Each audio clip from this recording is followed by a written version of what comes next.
Alright, I just went belt shopping and it was the hardest thing in the world to find this belt for my matching new shoes. And what I ended up doing was I found this belt and I really loved it. There was a problem though. They didn't actually have this belt in my size. Typically the way the belt sizes work, if your waist is a 32, you're going to wear a belt one size larger. It would be a 34. So if your waist is a 34, 36. You get the idea. Well, all they had were 34s and above, and I'm actually like a 30, and so I needed a 32. I'm like, dude, what am I going to do? I found this belt and I love it. It's $15, but they don't have my size. Huh? I'm out of luck, right? Wrong.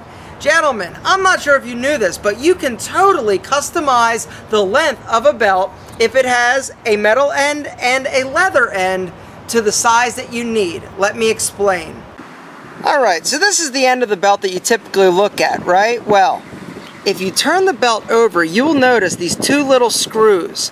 Those screws come out, and when you pull those screws, this belt, the leather part, actually comes out. And what you do is simply cut this end of the belt to the length that you actually need.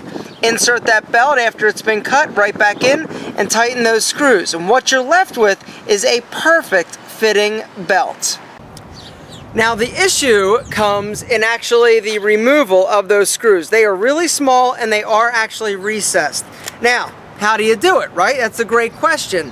Most people don't have small, teeny little miniature screwdrivers that they use actually to work on glasses. You can use those, but you can also use a sharp pair of tweezers. Use one end and knock it out. You can also sometimes use a paper clip.